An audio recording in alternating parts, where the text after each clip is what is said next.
hemp springing up in Barcelona, Paris.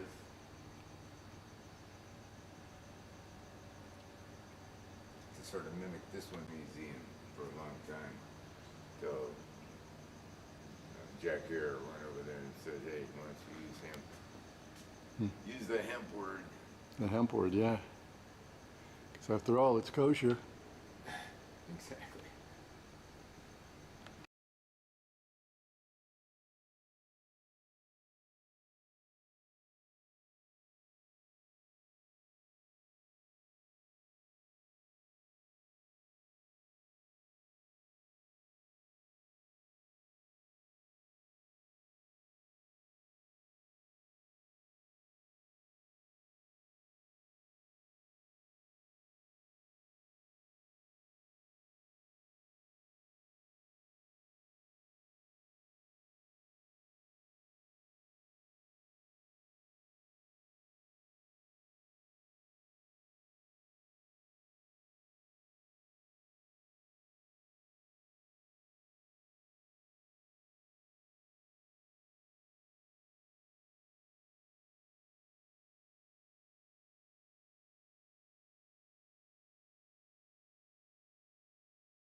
Yeah, this is hemp seed that comes from Canada, and every bit of that went in the belly here, you know, because that I eat it every day, and then this is the, points up the stupidity of this law that we cannot grow food for ourselves. We have to get it from some other country because we're too stupid.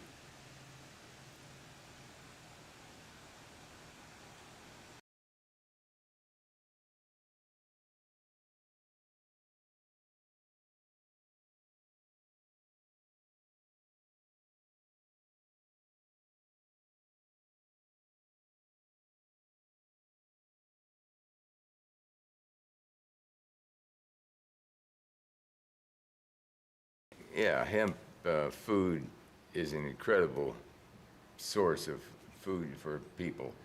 Uh, the protein is easily digestible, and protein is what most of the world lacks. It's a cause of malnutrition to have less than a sufficient amount of protein. Rice doesn't do it, millet doesn't do it.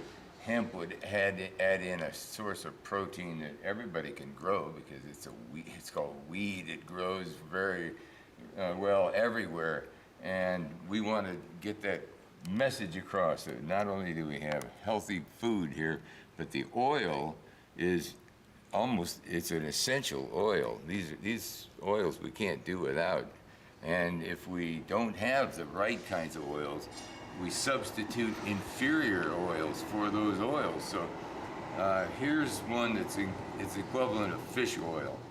And the fish have mercury, but hemp doesn't. And so there's a good reason to eat hemp right there if you're worried about omega-3 fatty acids, which are in hemp, and the most abundant part of hemp.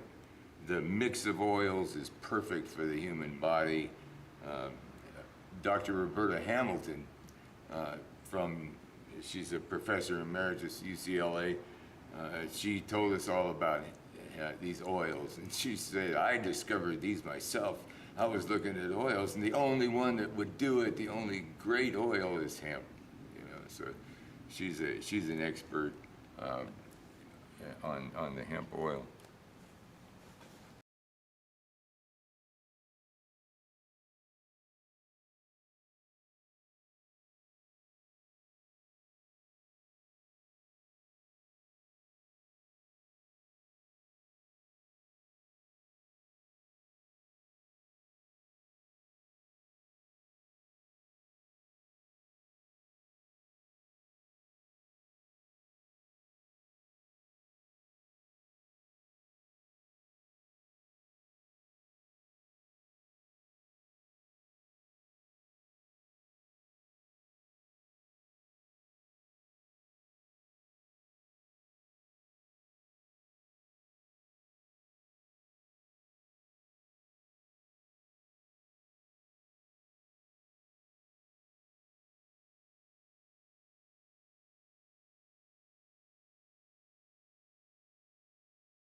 Eddie's here in spirit, but he's in jail right now because of a stupid law that we can't grow a plant, which is totally not an American thing. We have inalienable rights given to us by the Creator, and Eddie's in jail for doing exactly what he should have been doing. He was growing lots of marijuana for patients.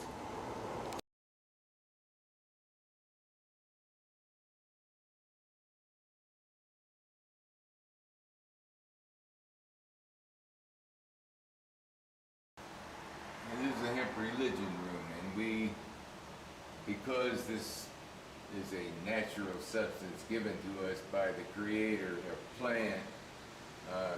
This is how the plant has been seen by other religions, by other peoples in other times, and this plant had significance in many religions, including Buddhism, Confucianism, the Sufis used marijuana as a sacrament, as do the Rastafarians. There is a religious aspect to hemp, and it's ours from the Creator, and it didn't go to the government; it went to us, and that's what we have to emphasize. And people that read the Bible should know this. In the first part, it says that God gave us every herb-bearing seed. No, hold on a second, hold on. Until it turned over.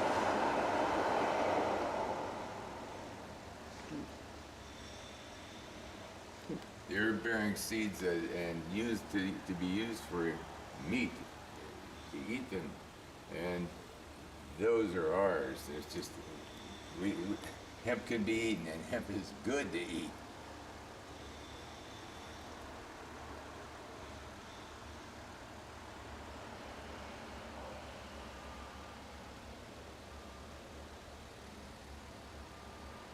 Most of these are printouts from this poster that came from Canada, British Columbia, and it shows a lot of the aspects of hemp, from Bob Marley to the pygmies in Africa. It's their only cultivated crop is cannabis.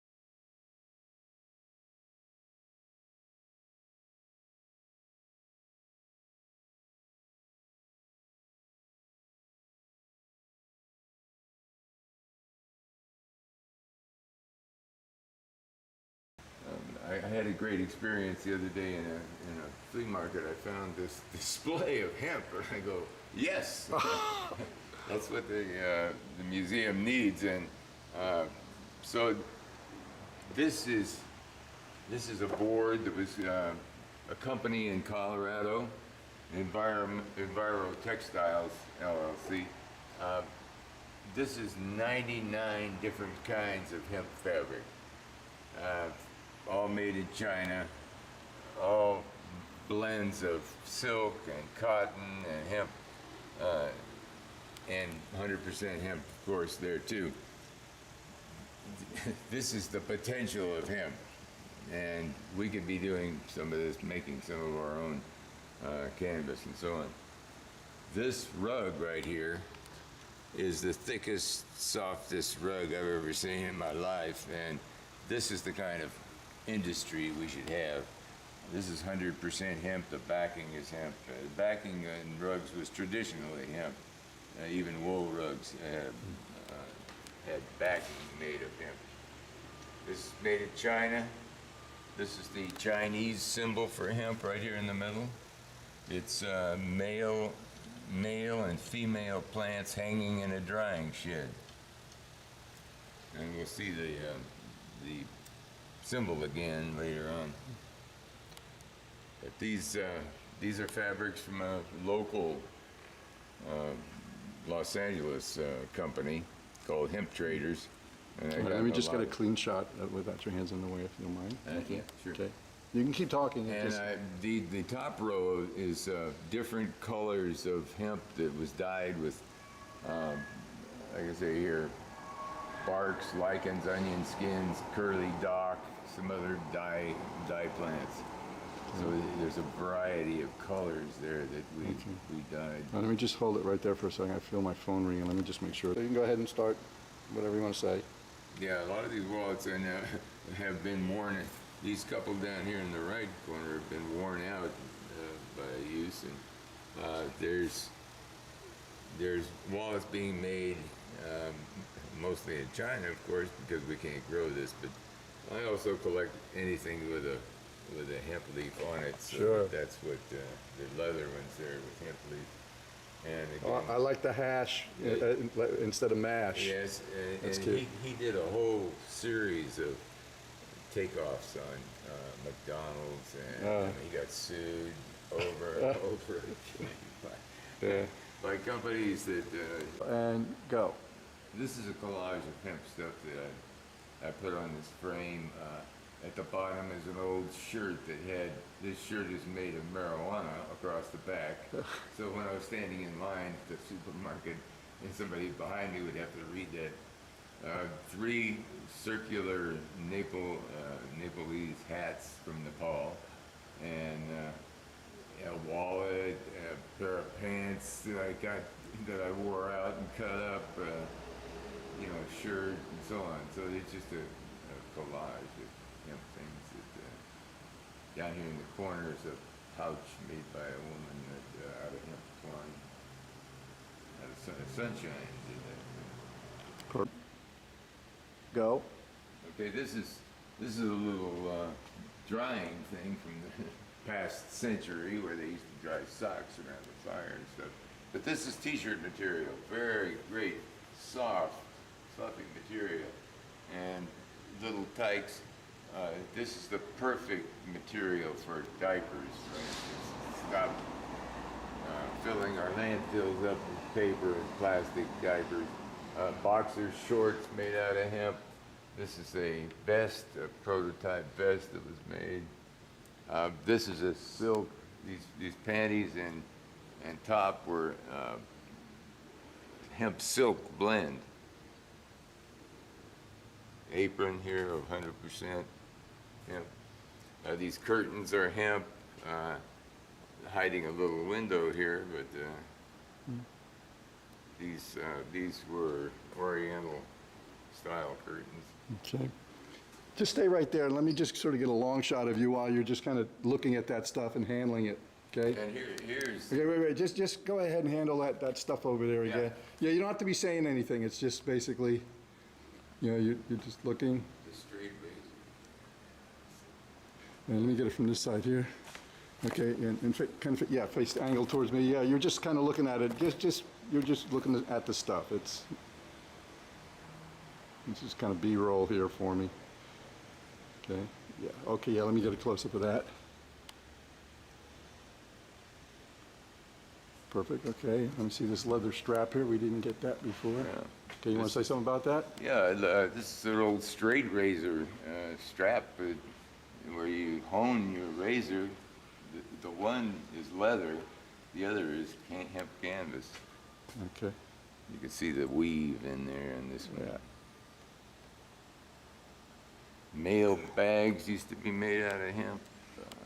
This could well be flax because it's probably a more modern one. But, Okay, and go. textile room's about money too. We can replace the cotton crop, which is a multi-billion-dollar crop, and uses hemp. Cotton uses half the pesticides used in the United States today, so we would just eliminate that because hemp doesn't require pesticides; it just outgrows pests. Think you wanted me to see that? Okay. Okay.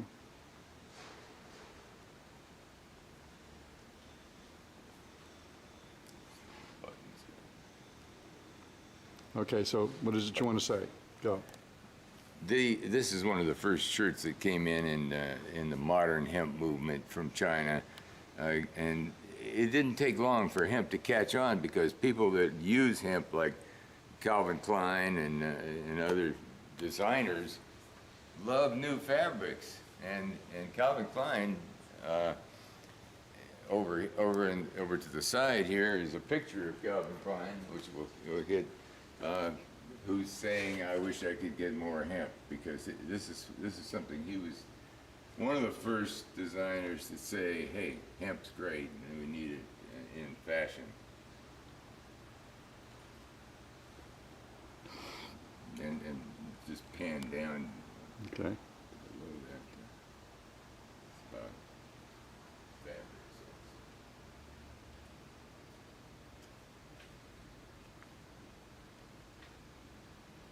And go. Hemp. This is hemp and fabric here, and we put it in the case there so the dogs wouldn't eat it. But we have hemp fabrics, hemp used as fabrics and used in fire hoses and heavy duty stuff as well as cloth. Over down here we have an actual blanket that was made and imported, of course. Behind that, a pouch, a little computer pouch, something like that. A couple of shirts right here, and again, this stoneware one was one of the first that came in about 1990, 1989. And beyond that, a shirt from Hawaii that was made out of hemp. Again, all this is imported hemp. We cannot grow this.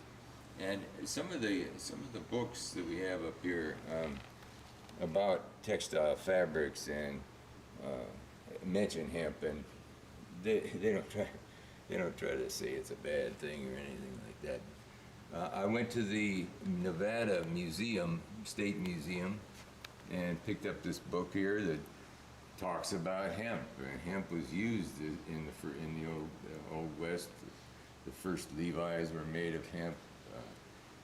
Hemp was strong and it held up. You could put your gold nuggets in there and they wouldn't lose them through holes in the fabric. It held your nuggets, huh? It held those nuggets. Toys. This is a bear that the neighbor Rosie made, and I made the eyes for it out of hemp pulp. It's stuffed with hemp. Probably half of it was stuffed with hemp. We ran out and finished it with some other fabric, but that's hemp. There's just unlimited things you can make out of hemp. Let me move this. Okay. These are, again, branches that are faking hemp. But the money bags used to be hemp. The hacky sacks fell down below there, but down in the corner down there are hacky sacks. Next to that is a guitar strap. Hats, bags, shoes, pants. It goes on and on. There's almost nothing fabric that you can't make out of hemp, and hemp makes it better. It's stronger, softer, in every way. It's the fabric of choice, and it was the world's standard fiber for 1,000 years.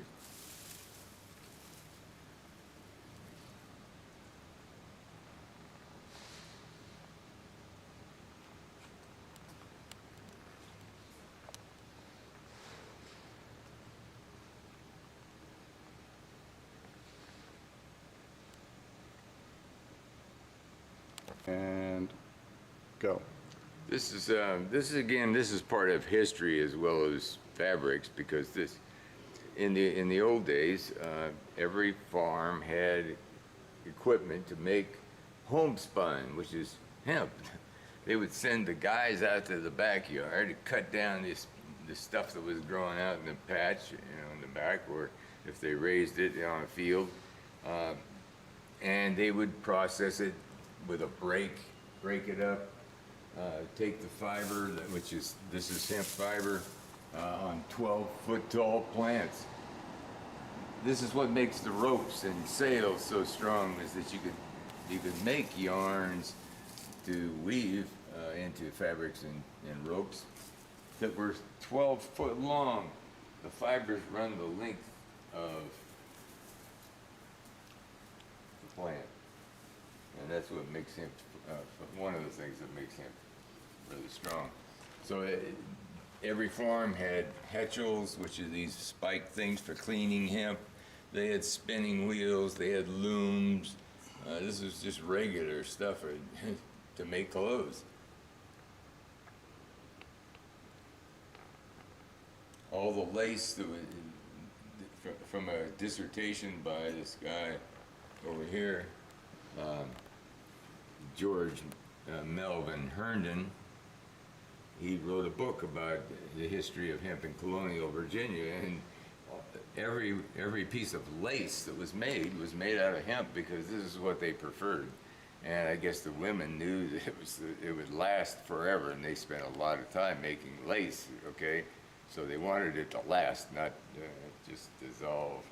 So cotton was not the preference; it was hemp, and so a lot of the lace that's around today, made in the past, was made out of hemp twine. Reflection here. Let's see if we can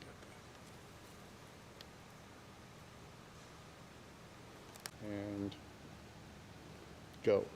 Now this hemp pillow cover I bought it crate and barrel, so these modern stores are looking at hemp and buying it, but it was not stuffed with anything. And we found this hemp is insulation. And I cut a piece of it and stuffed it inside of here, and it makes a great, like, yoga mat or whatever. So there's one, and this is the company that Thermo Hemp Company is making insulation. You got a clean shot of everything here. Okay. It's around here. Go ahead. This is hemp fiber. This beautiful white hemp fiber. I grew this and made the hemp fiber from Let me get it from this side here. So these Go. green sticks of hemp, such as this one. This has no fiber on it. I throw the sticks in a barrel of water, leave them there for 3 weeks, and the plant material rots next to the stem, and it just slips off the stick. The stick about hemp is 77% cellulose, so you can use this to make paper, to make fuel, it makes wood alcohol. There's the wood right here. It makes wood alcohol, but let me get back to this fiber here, because this is, again, something I made akin to homegrown, homespun. And you can use wool cards to do this. This is the way it was done in the past. You clean it and card it, and this lines up the fibers going one direction. You see, as they keep combing it. If it was real dirty, like this is a dirtier mix here, that it's ready to spin when it comes off here, and you take it off, and you can actually just take it off and spin it. It's called a bat. This part that I'm taking off right now, this would be called a bat, and it's what you spin off of, and we'd take it and spin it, start twisting, and you see that twist? That twist is that invention of the twist. Got people going, and this was a cave. This probably went back to the cave days when they had all winter to sit in a cave and keep warm.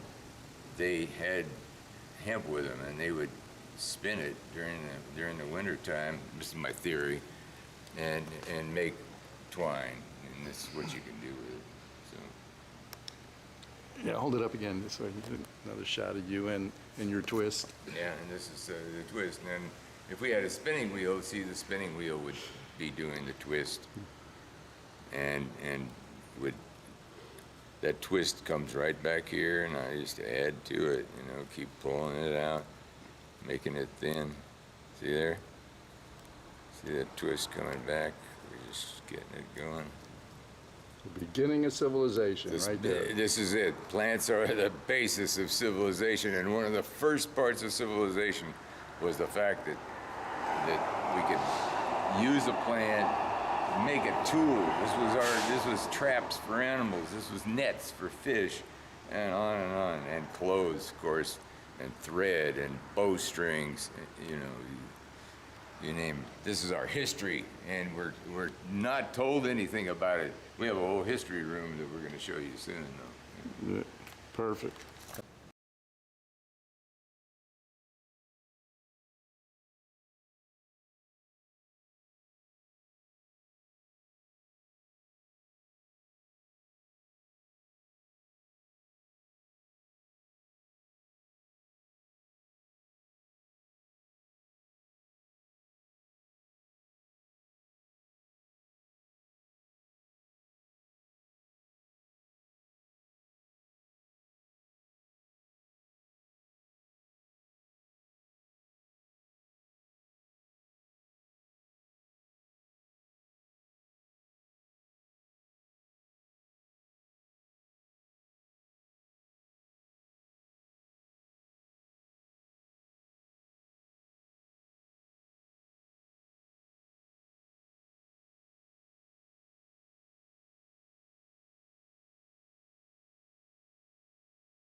This was the start of paper in China 2,000 years ago.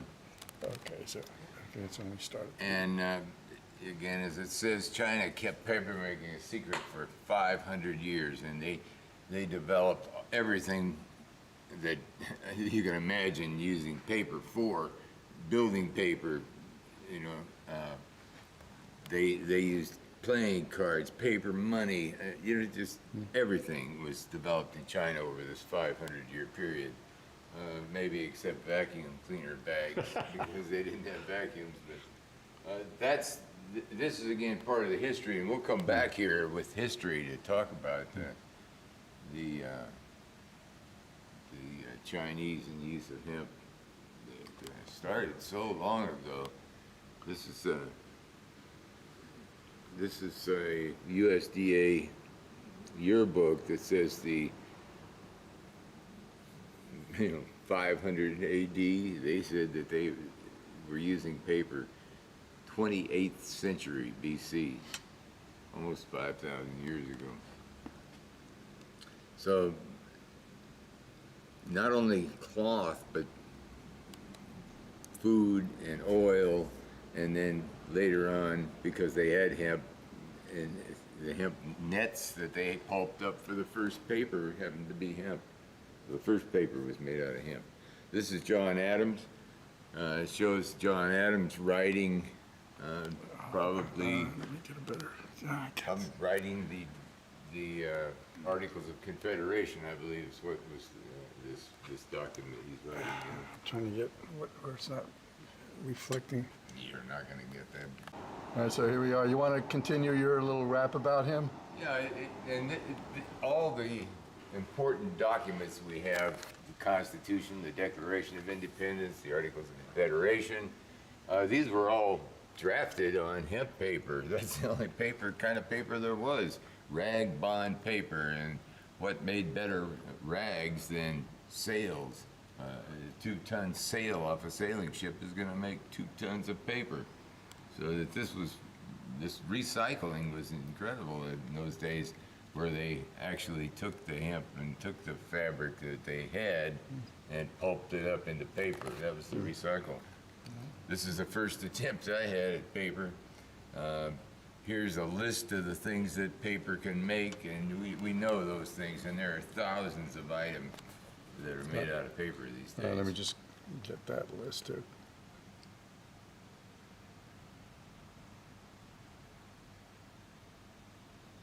Okay, I'm just going to just get all this stuff here just to.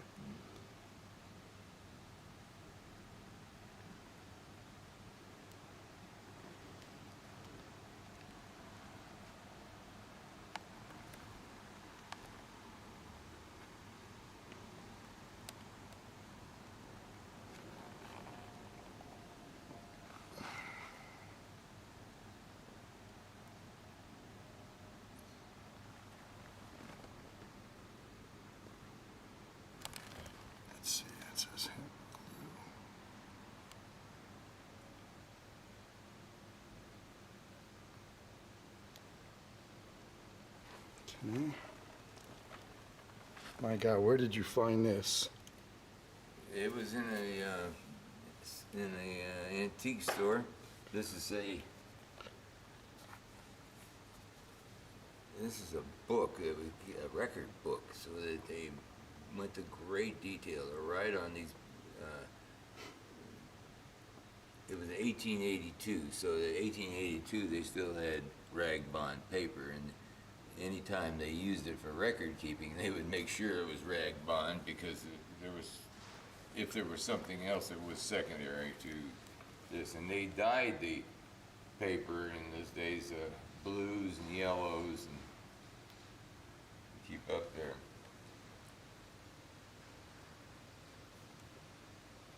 Again, this piece of papyrus down there in that corner is not true paper, because it's a laminated paper. You can see the grain going different ways. Mm-hmm. That's from the lamination of papyrus. And they wrote on papyrus too, but again, hemp stood up the test of time. So it was hemp that was the great paper maker. We have the Bibles from the Gutenberg Bibles, which is said to make the best paper ever made, was those Bibles. They're still around in perfect condition.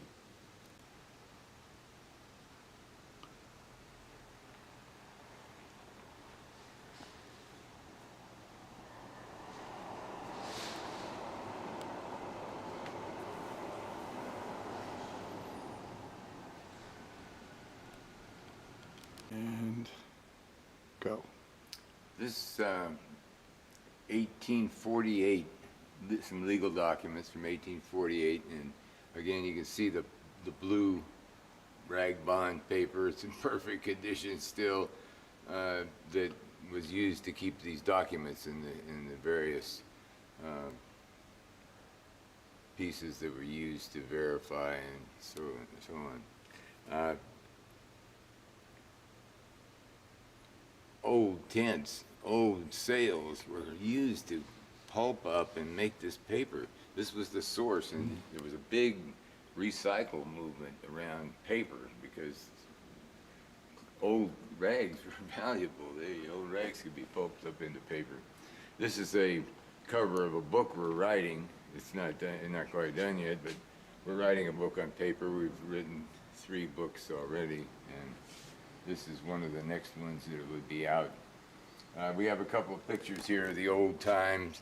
This is one. You can see the paper down here and all the pens. This is probably an artist, right, that used hemp paper and or wrote on hemp paper in the old days. And again, there's another one up there, right over here. There's another picture depicting old literature. We don't know that those books and pages were printed on hemp paper, but that's what we know now. I picked up at the flea markets this 4 of these authenticated pieces of paper, and the title page is over here, but the paper, this page, was taken out of a book from 1734. You can see the quality of this paper. There was no tree pulp paper, so we know this was rag bond paper, and the majority of the rags used were hemp. This is one of 4 displays we got in that. This is actually the rolling paper section. We have a collage of rolling papers over here that was purchased off the net. Somebody did this in 1980 is the date it's on. Something here. This is dated. Ticket to the Dodger game, 1981. So that's when it was put together. Somebody had their own collection of rolling papers. And this cabinet here is pretty much our collection of rolling papers and things about rolling papers. But rolling papers have been around a long time, and now they're using a lot of hemp in rolling papers. burns better. You can make them very thin again because hemp is strong fiber.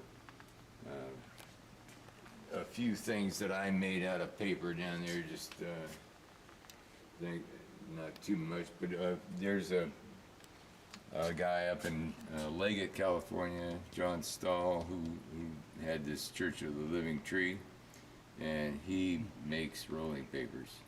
That's the only, these are probably the only American-made rolling papers there are. Here's a book on rolling paper graphics. Again, Zigzag was the most famous brand in the 60s, the old man smoking. So that's it. But again, it's a choice, and for trees, and with hemp, we don't need to pulp up trees. We can leave them in the forest, and they can continue to reverse global warming. Okay, and go. This picture up here that I got is a water wheel in the mill, and this water-powered mills, we think of them as grinding grain.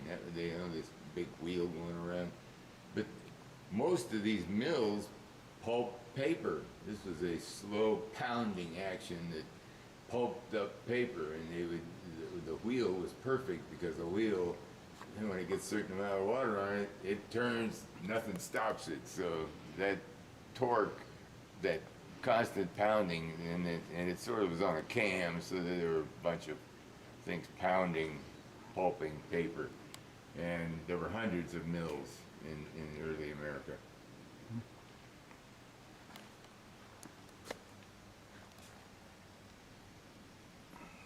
These are again hetchels for cleaning the fiber. Okay, here's the oldest piece of paper we have. The oldest thing in the museum is this piece of paper. It's from 1496. A book in Latin, probably, that talks. It's probably a religious book. I don't think it was the Bible itself, but you know, whatever the book was, that piece of paper was made out of hemp. Rag bond is almost all rag bond included hemp. It was that abundant. Ben Franklin used hemp. He made hemp paper. He was a publisher, so he made hemp paper and paper maker.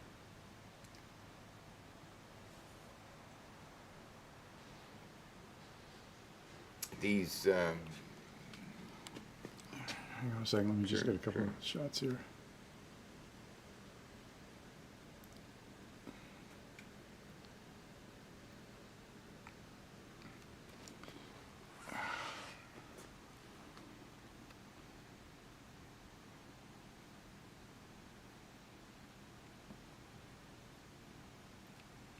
Okay.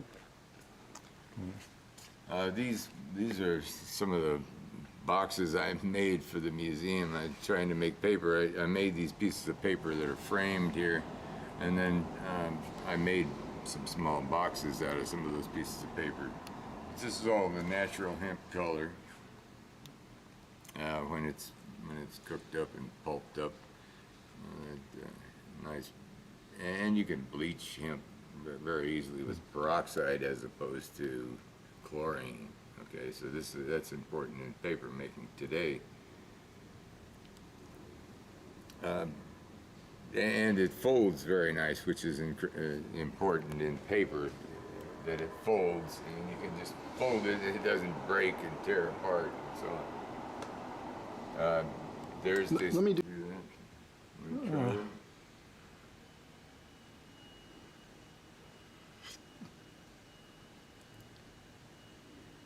Working, right? And that's kind of what we're talking about here, you know, it's, if you can get your message hooked in with, it's American, then you're, And that's hemp paper. And the condition of the books tells you that often, as we go down the line here, you'll see that these books are nice and pages are nice and white, except for the one on the end, which is turning golden yellow, and it's going to self-destruct because it has acid to break down the tree, and you can't get the acid out of the pulp, so it stays in the book, and eventually it will eat the book up.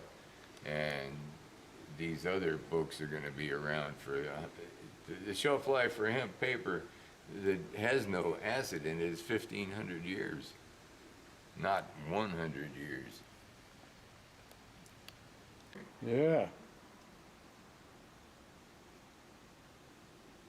And these are actually, on the back side, verified that they're really what they are.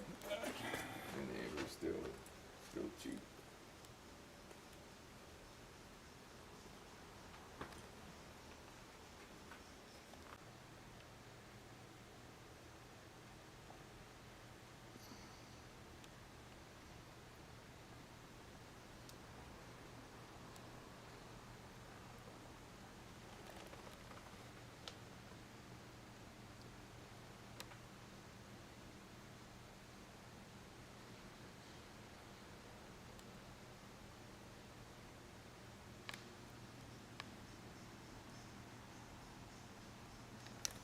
This guy's again.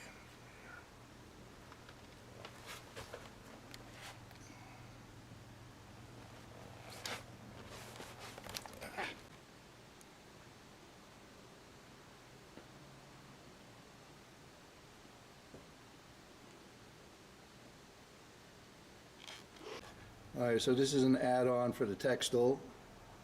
You missed it first time around, and you want to say something about this stuff? Sure. Now these are a collection of fabrics, mostly hemp here, but I can just run through here. This is a cotton t-shirt that was dyed with hemp. Okay, so that's the green color. This is Okay, why don't we do this? No, you can go ahead. Let's go ahead and talk about them first. Okay. Okay, this is a You can leave them on the rack, and then we'll take them off the rack. We'll just it's a the French hemp raincoat. Just some cotton, some more cotton hemp shirts from the greenhouse in Amsterdam. This is an outfit I wore a lot of time. 100% hemp shirt, 100% hemp vest. And I think I decided to put it in the museum so I wouldn't wear it out because I kept wearing stuff out. Hemp shirt again. This is a company called Two Star Dog that was one of the first group of brothers went into the business of making hemp fabric material, shirts and pants. I maybe wore out 8 different pair of hemp pants from Two Star Dog. This is a Hemp Connection, Marie Mills in Garberville up in Northern California, Humboldt County. Had this company called Hemp Connection, and this is one of her tops for a woman's top. There's a whole series of prototypes here from Christy Bowling from Arizona, who started CHA, it was called, the hemp people. Okay. And here's a Thomas Jefferson shirt. You see this long shirt. You could wear this shirt for a night warmer, something that goes. It's long, and this basket weave is very thick. Cool. I wore a lot out. I wore a lot of shirts out. Some of them I saved before they actually went to shreds. When you're working on the farm, sometimes, here's an unusual one. This is a very rough coat that was made in Hungary. And this is a herringbone weave hemp. Lost a couple of buttons, it looks like, but Okay. it looks like it was made by hand. Okay. Even, Cool. Yeah, just keep going through them, okay? Okay. Hemp all the way. Okay. 100% hemp. Now we can get fancy if you like, because we have a hemp tie All right. for that.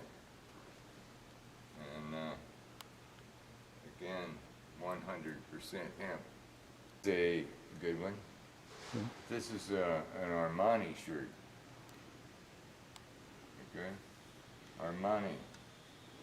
Says it all over the shirt. Got it. It's a Willie Nelson shirt. He had his name on. But the company was Hemp Colony.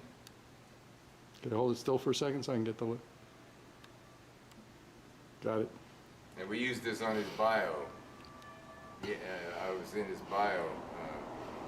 He let me show my book and do all this stuff. All right, hold it still. Let me get the label in the collar there, okay? Got it. Okay.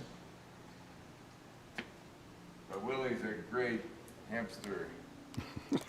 Hamster. Yeah, I like that. we like the hamsters. And again, this is the new, I think they call this cottonized because it's sort of soft and fluffy like cotton. Okay. It's hemp. Cool. Close to the end here, but here's a beautiful, heavy hemp coat. Okay. It's slip over. It's from Europe. I don't even remember how I got this or where I got it. It's got a hoodie. Hoodie on it as well. So that's European. I gotta keep pants here. These were the first pants the museum had, and they were made by Katharina Ernst, a German woman who we had the fabric, and she put the pants together. And that was my first pair of pants. Hey, hoodie, hemp hoodie. We love it. And last, a cotton T-shirt that had the latest marijuana march on it. And it had Sister Samaya on one sleeve and Dana Beal on the other. Sister Samaya died in 2006, I believe it was. Great hempster for Los Angeles. He was arrested by the LAPD 7 times for growing a plant in her backyard, or more than one plant. So that's textiles. That's that part of the textile business.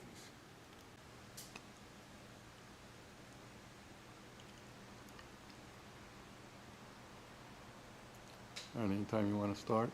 Yeah, this the back of this sign is Chinese hemp pressboard, and it this particular mill didn't use formaldehyde in its resin to hold it all together. So that's a good measure. Most pressboard is held together with some fairly toxic glues, including formaldehyde, which is a cancer causer. So you can imagine putting this into your house and then having to live with the off-gassing of formaldehyde. Yeah, a lot of people have allergies and Yeah, that's probably why they have allergies. But here's the first board I made. Again, this is the process of pulping up that the paper started. We talked about in the paper section, and the paper and pulp is then put into a mold or pressed, and all these pieces up here on the board are homemade, except the one in the corner that says Chinese and the one down here that says Poland. The rest of them I made out of hemp that I pulped up and grew, of course, because that you have to start somewhere, and it's the agriculture that starts the research, it starts the industry happening. And this is one of those times where we really need to look at the resource and say, hey, it's time to use this resource. Anytime you put hemp into a building, it's not going back into the atmosphere. Now, growing hemp pulls carbon into that plant, and the plant makes wood through photosynthesis, which is a process of changing sunlight into food light, okay, food energy. So these are ideas for building materials, but we don't have to go too far to find these ideas in reality. Down here, there's below these boards that we're looking at right now. These boards and this sandpaper, by the way, I made by taking the ground up hulls of hemp and gluing it onto a piece of paper. Now the hulls went through different sieves to get small, medium, and large size pieces. I just was playing around, but every time you play around, you open up new ideas and new methods. And, we have a replacement for styrofoam ball here. This replacement is very light. I just molded it by hand and you know, while it was hot, and dried it, and that's what it came out. Insulation over here is being made out of hemp. This is insulation. There's another piece down at the bottom. This is a piece of board that I made here that's 100% hemp. There's no glue, nothing in there. It was just pressed hot, and then I ran it through a table saw. You can see how crisp edges. So we can make things. This is just experimenting, and we need the research facility that really explores all these ways of doing things. What kind of glue is best in hemp? Well, a safe glue would be really good, that didn't have any toxins in it. We could build houses that didn't smell all the time, and so on. So hemp as a building source, again, the hemp has a certain amount of excess carbon, or it pulls excess carbon out of the atmosphere and builds wood, and out of that wood we can make things. We can press it, and we can make plastics, and we can make again, the wood is 77% cellulose, so you can make things, including plastics. And here in the middle of the Well, let me just get this. that bread pan, it was part of a brick. I was trying to make a brick out of pulp, but it didn't. It turned out semi-good. Again, I didn't have the machine to press it and so on. This picture is of a house being built in Germany. This is a hemp house using hemp building materials. Here's a couple of guys over here actually harvesting hemp in like 1009. Over there in the corner. There's that is an agricultural picture, of course.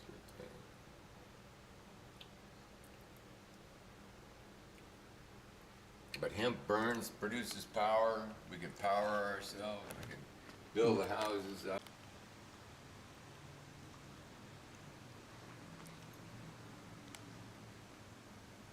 And go. Did you get the sign up on the top Yes, there? I did. Okay. So this is a little box I made showing the wood and in its various aspects. Down here we have the leaves that usually are fertilizer. They usually fall back, but the seeds provide food for us. This is the fiber that I grew. This is the herds that you can make paper out of. This is a piece of hemp cloth and the root system there.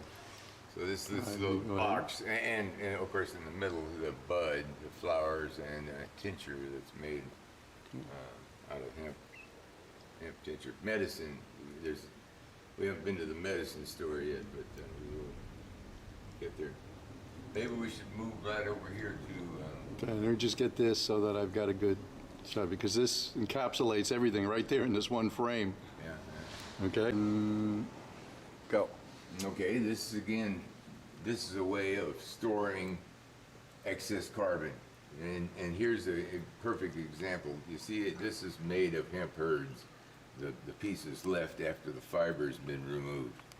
and there's a bag of herds at the bottom. But these little pieces are put in a mold All right, let me get it without your hands in the way there. Okay, with, continue. Oh. with lime. It's mixed with lime, and this is a double wall. The wall is really twice as thick as this, and with a space in the middle, so nothing gets through this wall.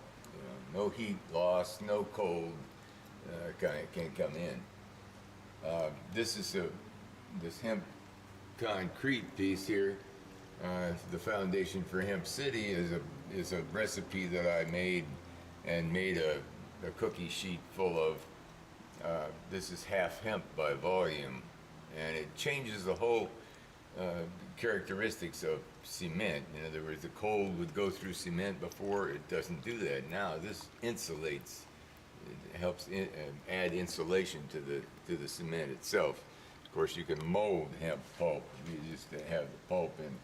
This was a cookie cutter, a hemp cookie cutter. I don't know where that is right now, but I packed hemp in there and made a mold, made it into a mold.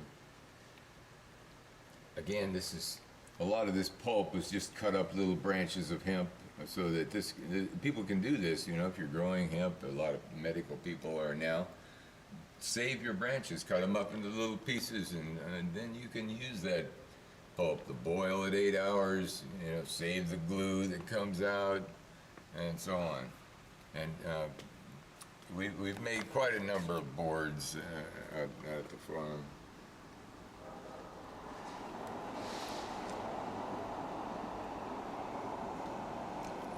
Hemp insulation again is there, and there's in the corner is the bread pan mold with a board, and I would turn it up on its side, put it in this 6-inch vise, and crank it down as far as I could.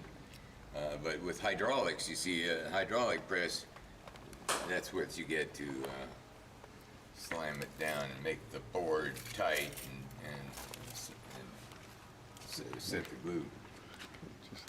So these are building materials.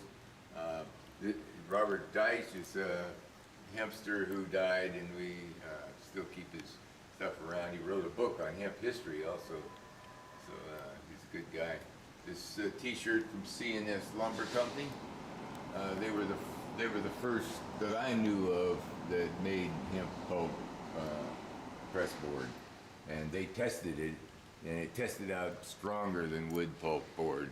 So we not only is it here and a resource we can utilize, but it's a better resource than wood pulp. Wood in a tree takes a tremendous amount of acid to break it down. It's why the acid stays in the pulp and eventually destroy all the books. But that's one of the things we're looking at right now is better ways to do things. This is one of the resources that gives us better ways, more ecological ways to do things. One of the things down here at the bottom, this is sort of history, is this oakum. These fibers are soaked in resin and oil, in a resin though, that can harden, and they pounded these into the cracks in sailing ships. You know, pieces of wood don't always fit together perfectly, so when they were making the ship, they packed them with, and if there was a leak, seal it with oakum. And oakum was also used for cast iron pipe joints, braided, and that's probably where that oakum came from.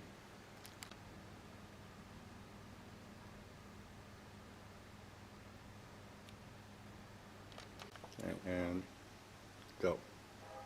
Okay, this is the plastics room, I call it. Could be greatly expanded by going to Europe and buying the products that they've made out of hemp already.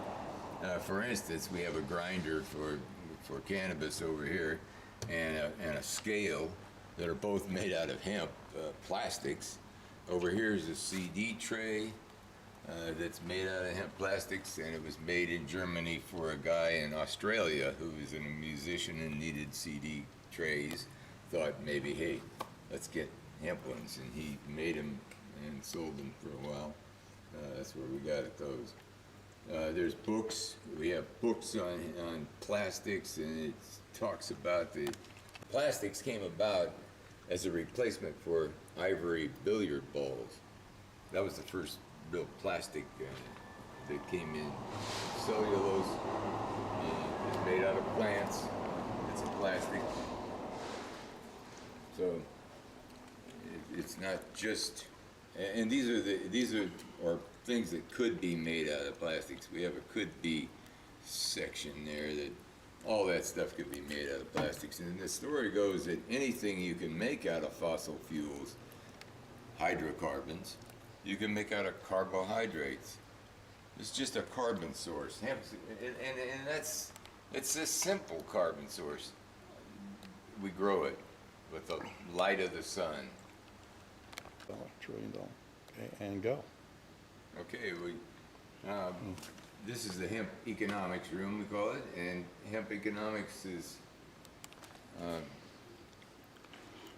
something we've written a book about. We looked at what the value of crops are, the value of things that hemp could actually replace. It was easy to come up with $1 trillion because paper, as we've seen in the paper room, is $850 billion industry that should all be hemp and leave the trees in the forest. Now this resource with hemp is something that can provide jobs because we're not sending $700 billion a year to Saudi Arabia and the Middle East for oil.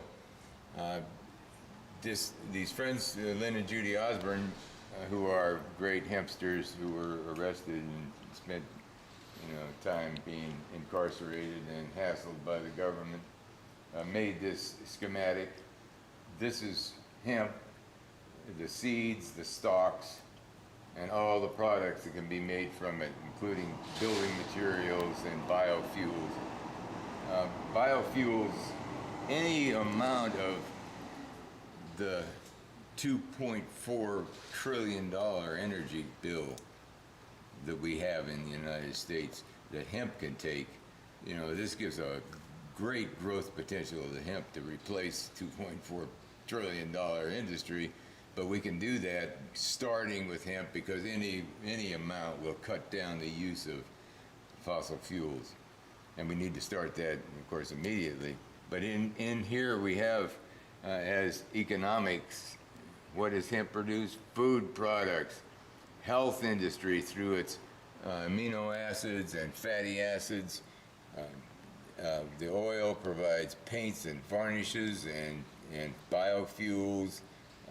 The whole plant has building material potential, and the whole plant can be used for biofuels. Over here it's the stalks, and this is what we traditionally think of as hemp, are the stalks, but the stalks produce fiber and herds. Almost 5 times the amount of herds can be grown. That's the wood part of the hemp as opposed to the fiber. But fiber itself, you can get a lot more fiber from an acre of hemp than you can cotton. So here we got textiles, paper pulp, chemical feedstocks, which are all those cosmetics and things we're going to look at and see that hemp makes. So this is 50,000 viable uses have been estimated to be hemp-friendly products. We can make them out of hemp. Okay, and go.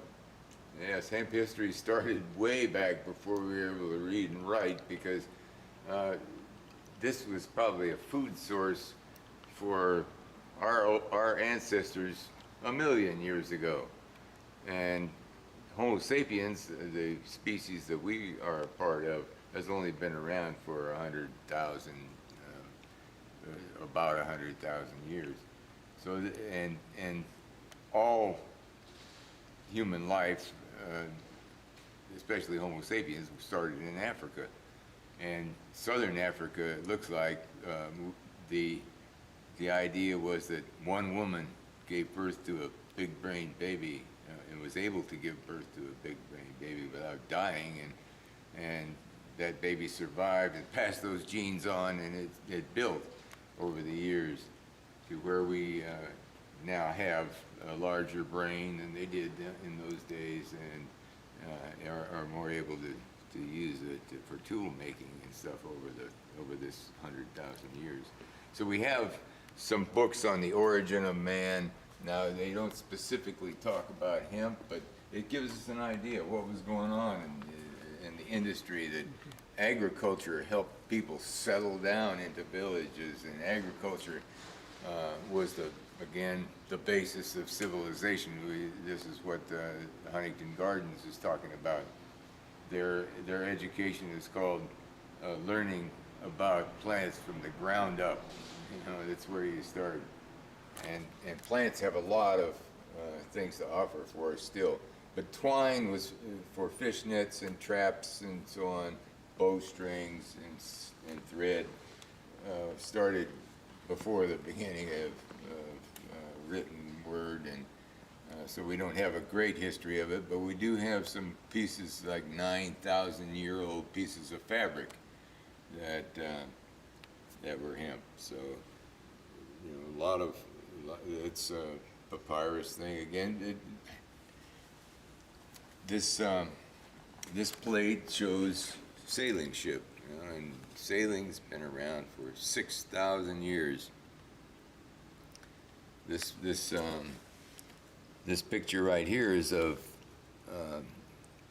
Marseille, France, where they had a big avenue going from the hemp fields down to the port where they made ropes and sails for sailing ships, and they called it the Cannabis Walk.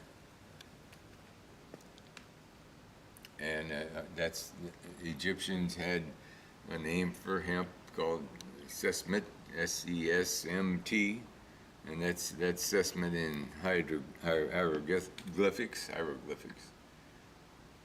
From I think that all came from the Rosicrucian Egyptian Museum and Planetarium in San Jose. But this hemp bag they have dates back to 1500 BC. So I picked this up again. This was a collector.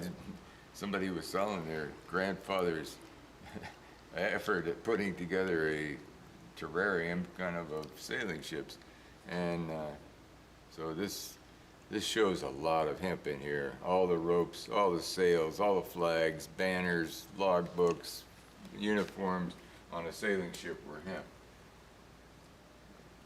And this one back up here. Hold on a second, let me sure. just get this. There's a lot of great stuff in here.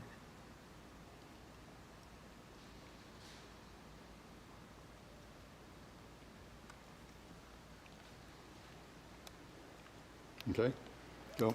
So we have some things here. This was borrowed, and I put my own touch on it, but this is from Ships by Edward Lewis, and it was hemp ropes and sails that carried the commerce of the world for 6,000 years. And we can't use this plant now. It's absurd. And that in itself should tell us something about what's going on, the lie that's going on. This is one done by Brenda Kirschenbaum Cohen's mother. It's just a saying. It's the set of the sails and not the gales, which determines the way they go. Sails carried the commerce 6,000 years. Before fossil fuels, before anything was, people were riding horses and using ropes.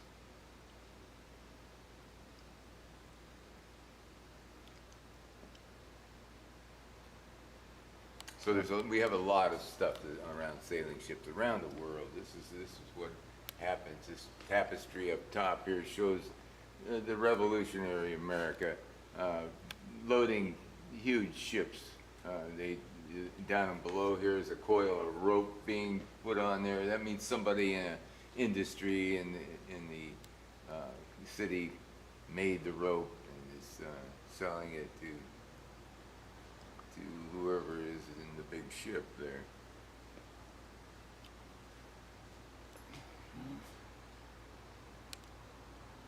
And All right, let me just get some of this stuff here for you. yeah, get it all. Just a lot of stuff here.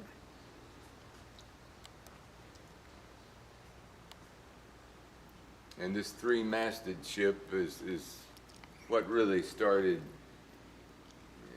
the adventures of Columbus and the people that circumvented the whole globe, you know, that went around sailing. It opened up the great voyages of discovery where they went up and down the coasts of America in these three-masted ships. I think the term is circumnavigate. Circumnavigate, yeah, okay.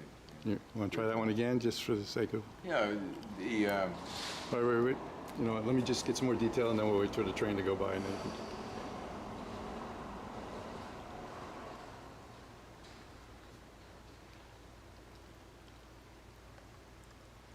we have a couple of models here, but this is one of them. This three-masted ship of the 15th century allowed Columbus and the people that circumnavigated the globe to open up the great voyages of discovery, where they came and found the riches of the New World.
I think I have 40 books on sailing ships, big ones like this.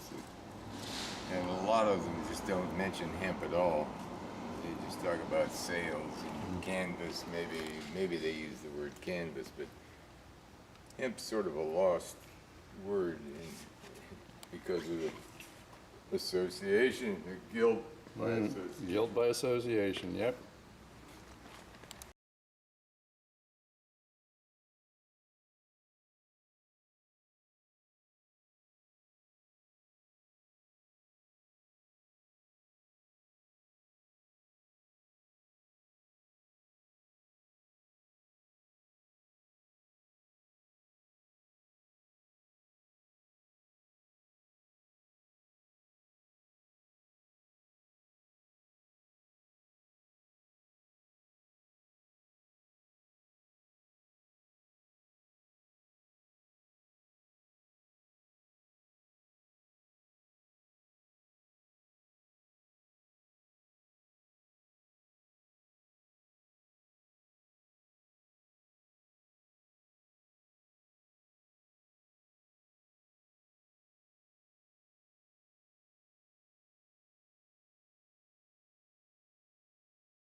tried to collect a variety of sailing ship things to show that this is one of the love affairs that the people had with sailing ships. The sails were all white and they stood up very high, white, and you could see them coming for 40 miles out.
Okay, the USS Constitution is Old Ironsides is its name, and it's a national sailing ship. It's been around since Revolutionary War date. That makes it about 230 years old, somewhere around that. And it's still in Boston Harbor, and it still is outfitted with hemp ropes and sails. We just have to import them for our national sailing ship. I mean, it shows you the kind of nonsense this is, that we can't even replicate history here because we can't grow something that was so powerful that it powered this ship itself. Betsy Ross, of course, we have that picture, and when some of the other pictures of Betsy Ross are down here in the cabinet. The little thing of her sewing, it's a perfume bottle, but there's a couple of postcards and an ashtray showing Betsy Ross sewing the first ship, and it was this flag, excuse me, it was sailcloth, hemp.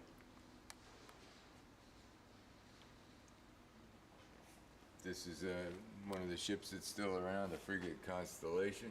It's in, I believe, in Baltimore, in Maryland. What we have here are two American flags that are made out of hemp, and this is the 45-star flag down here at the bottom. It was a death flag from a Spanish-American war veteran. This is a 46-star flag over here that I bought. It was 46, so it's way, they were over 100 years old, both of them, but made out of hemp, back when hemp was legal and nobody worried about it. We were not ashamed to say the name hemp.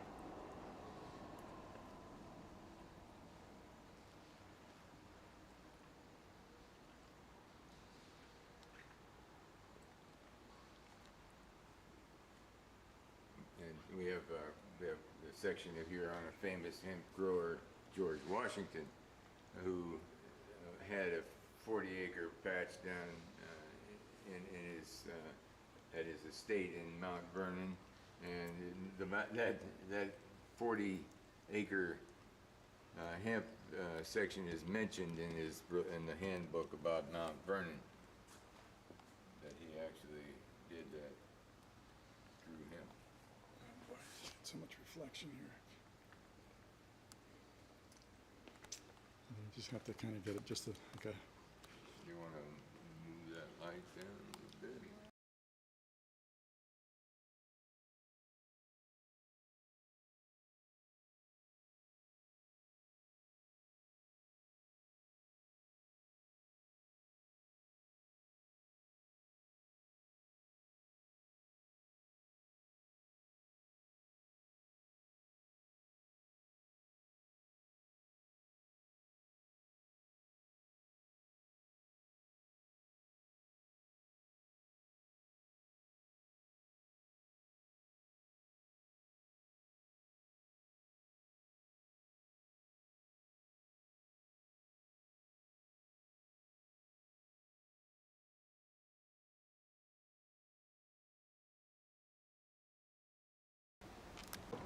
So, yeah. War of 1812 was fought over the hemp trades, and most of the nations of the world needed sailing ship material, hemp.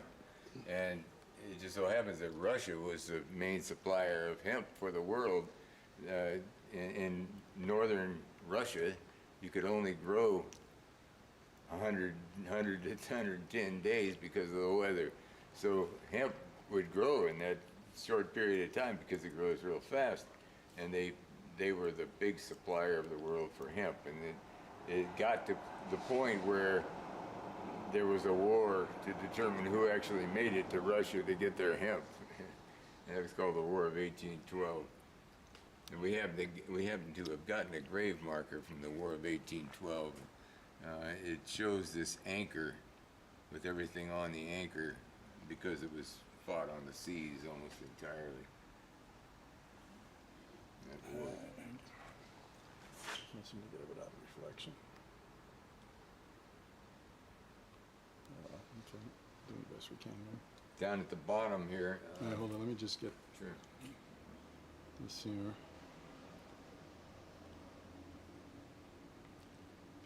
Books now on Kentucky, The Reign of Law, A Tale of the Kentucky Hemp Fields, and this book right here are both about Kentucky. Kentucky was the big supplier in the United States of hemp.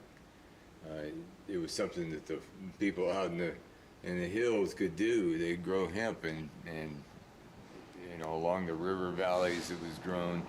And Kentucky actually was the big one during the Second World War when they grew hemp. They gave the job of growing the seed crop to 4-H kids. So each 4-H kid would grow like a half to 2 acres of seed hemp, and the next year they planted 300,000 acres from that seed that the kids grew. You know, so it was a war effort, and the kids did enough that produced enough seed that they could grow it. And hemp, of course, helped us win the war. Homespun was hemp. You could grow it out in the backyard, go break it, process it, spin it, weave it, make clothes out of it.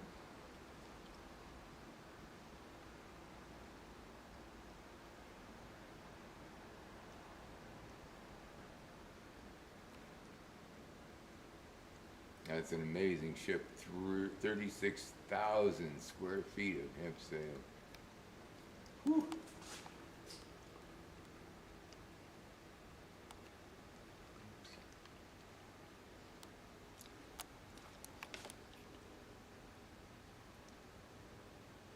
This particular rope is made out of nylon. It's the old lariat from the movies, and they don't they didn't bother to worry about whether it was hemp or not. But they in the old days these were all hemp back in the old west. So we got a link in here now. One of the things about the Emancipation Proclamation that it shows here in the thing is Lincoln's portrait, his name, and under just above Emancipation Proclamation is a hemp plant. And that's because hemp helped the North win the Civil War. The South had cotton. The North had nothing. Well, they had hemp, so they made everything for the war out of hemp instead of cotton, and you know, again, this is whole fields of tents and wagon covers show up, you know, and it looks like snow. There's so many white things.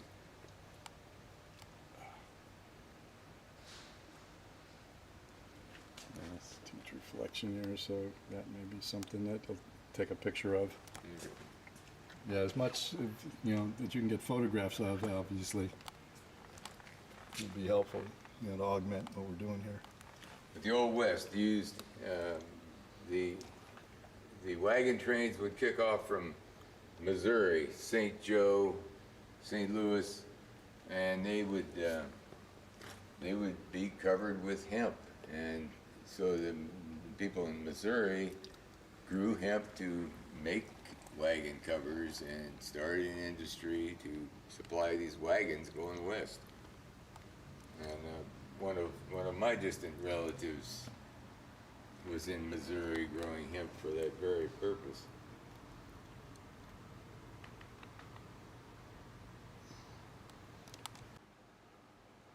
Go. This is another part of history is post Revolutionary War, where it was where they in the War of 1812 where they fought over hemp trades. This is hemp that was used for the war, and it was used in the First World War, the Civil War, and so on. So we're going to show you some of the stuff that is military canvas. Tight woven hemp you can carry water in. So they have these fold-up hemp water buckets. They had the old evaporation cooler water bags that people would hang on the front of their cars. The hotter it got, the more it would sweat, the cooler the water got. So they were great to have on. Because I lived in the desert, I know these. You would be happy to have a drink out of one of these bottles, and it was 110. Right here is what I was talking about before. Was in this picture. This is a Civil War encampment by the North. So every white thing you see in this picture is hemp. Tents, wagon covers. It didn't just snow on the field there. It's and because the air was clearer, the hemp stayed white a lot longer, especially on sailing ships that sail out in the clear ocean, clear air in the ocean. Okay. So again, Civil War tents. This is tents from a hospital set up on the grounds of the federal capital for the Civil War. So it made things, and this is a balloon that actually the bag of the balloon is made of silk, but the ropes and netting and this flexible hydrogen generator, they were filling it with hydrogen. Those are probably all hemp items. And it was a surprise to me to know that they had balloons during the Civil War, but they would raise the balloon back of the line where nobody could shoot that far and disable it, so that that was good. Second World War, we got a couple of things, those legging spats, I guess you call them, from the First World War there, where they wore leggings. The Second World War brought a problem because 5 years before the Second World War, they had outlawed hemp. And here came along the war, they had to change that, so they actually had a program called Hemp for Victory, and they had posters and films that told farmers that we needed you to grow hemp for the war. And hemp farmers and their sons were exempted from military service because they could grow this resource, and it was needed.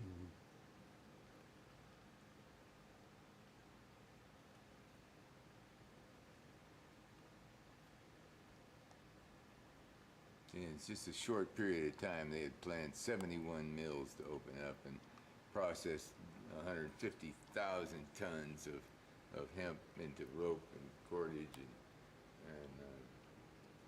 The old saying is that George Bush Sr. was saved by hemp when he had to bail out of his airplane, and those hemp cords on his parachute saved his life. We have all kinds of stories about hemp. Again, the Second World War was big, and those, Okay. these are real hemp ropes, and you can see these. This is an 1.25 inch rope. This is the kind of rope you climb in the gym, but one rope like this is made up of a core and 6 strands. Now this is all interwoven again, but if you look closely at each section, the core has 42 yarns. This being a yarn, and one of these yarns that hold you up. This is the core of the rope, and it's wrapped with these sections here. Each one of these has 34 yarns, so that this rope twisted up has 246 yarns twisted in there, and that's why. Okay. Okay, let's just take a look at underneath here a little bit, because there are different kinds of. This is just a display of knot tying, which I thought was interesting. These probably are not hemp. We have different kinds of hemp rope down here, all from Europe, most of it from Amsterdam, and the braided rope and twisted rope, lots of sizes. We did our own down here. This was a rope we made, just tried to make a rope, and a jump rope I made, 100% hemp jump rope. So these are just items that we picked up down here, different kinds of hemp. There's a small one down there, small rope.